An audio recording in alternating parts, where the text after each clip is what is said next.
ఇంటి బయట రాత్రి అంత గొడవ అవుతా ఉంటే కావ్య మాత్రం ప్రశాంతంగా ఇంట్లో హ్యాపీగా నిద్రపోతుందండి. అసలేం జరిగిందా అనుకుంటున్నారా? నేనొక కాలనీలో ఉంటానండి. అక్కడ అన్నీ మోస్ట్‌లీ ఇండివిడ్యువల్ హౌసెస్. మా ఎదురుళ్ళు మాత్రం ఒక 3 స్టేర్ ఉంటుంది. కార్ పార్కింగ్ ఎవరి ఇంటి ముందు వాళ్ళు చేసుకుంటాము. వీళ్ళకి ఇబ్బందవుతుందని చెప్పి ఆ ఇంట్లో ఉంటున్న ఒకళ్ళొచ్చి నన్ను అడిగారు. "మీ ఇంటి దగ్గర పెట్టుకోమా కొంచెం ప్లేస్ ఉంది కదా! కార్ పార్కింగ్" అని. సరే కదా అని నా కార్ కొంచెం ముందుకు జరిపాను. మా లెఫ్ట్ సైడ్ ఇంట్లో ఎవరు ఉండరండి. వాళ్ళు వీకెండ్స్ మాత్రం వచ్చి వెళ్ళిపోతా ఉంటారు. వాళ్ళు వచ్చినప్పుడు కార్ పార్కింగ్ వచ్చేసి వీళ్ళెక్కడైతే పెట్టుకుంటారో అక్కడ పెట్టుకున్నారు మా ఇంటి దగ్గర. నేను ఏం మాట్లాడలేదు. సో, ఎదురింటి ఆవిడొచ్చి నన్నడిగింది. ఇట్లాగా వీళ్ళు పెట్టుకున్నారు గదా! వాళ్ళని కొంచెం ముందుకు తీయమంటాను. మీరు కొంచెం వెనక్కి తీసుకుంటారా? నేను కూడా అడ్జస్ట్ చేసుకొని అందరం పెట్టుకుందామని. సరే అమ్మ దానిదేముంది చేసుకుందాము.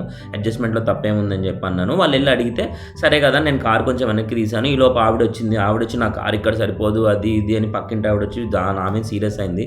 ఆ తర్వాత వాళ్ళ హస్బెండ్ వచ్చాడు. ఆయనొచ్చి గట్టి గట్టిగా అరిచేస్తుండు మాట్లాడుతూ అరేయ్ తురేయ్ అని చెప్పి అసలు చాలా డిస్‌రెస్పెక్ట్‌ఫుల్‌గా మాట్లాడారు. నాకు జనాలు ఎందుకు ఇంత కాంప్లికేటెడ్‌గా ఉంటారో, ప్రతీదీ ఎందుకంత నెగెటివ్‌గా ఆలోచిస్తారో నాకు అయితే అర్థం కాదండి. కేవలం ఒకళ్ళు టెనెంట్స్ అని చెప్పి ఇళ్లల్లో అద్దెకుంటున్నారని చెప్పి వాళ్ళు తక్కువని కాదు కదా! వాళ్ళకి సొంత ఇల్లు ఉండొచ్చు, ఏమన్నా ఉండొచ్చు. కానీ పక్కనోళ్ళని తక్కువ చేసి మాట్లాడకూడదు కదా! ఇప్పుడు నేను కూడా మొన్న రీసెంట్‌గా ఒక వీడియోలో చూసానండి. నెగటివిటీ ఎంత స్పీడ్‌గా అయితే స్ప్రెడ్ చేస్తామో అంతే స్పీడ్‌గా నెగటివిటీ రిటర్న్ కూడా వస్తుందంట. పాజిటివిటీ కూడా అంతే. మనం ఎంత పాజిటివ్‌గా మాట్లాడతామో అంతే పాజిటివిటీ మనకి రిటర్న్ వస్తుంది.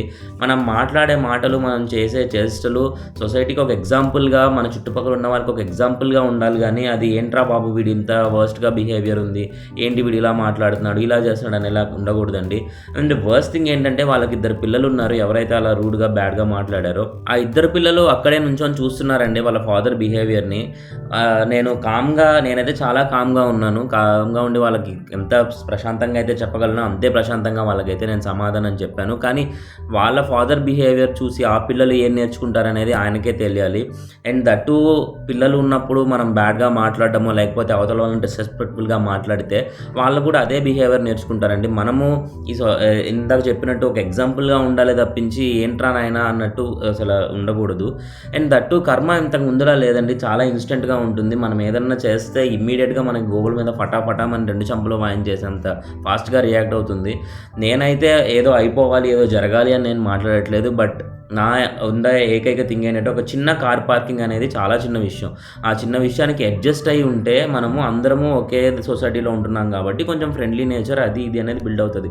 ఎప్పుడైతే మనం ప్రతిదాన్ని నెగెటివ్‌గా చూసి నేను ఓనర్‌ని, నా ఇష్టం వచ్చినట్టు నేను ఉంటా, నా ఇష్టం వచ్చినట్టు చేస్తా, టెనెంట్స్ అంటే నాకు చీపు, తక్కువ అన్నట్టు బిహేవ్ చేశామనుకోండి, అదే బిహేవియర్ మనకి రిటర్న్ అవుతది.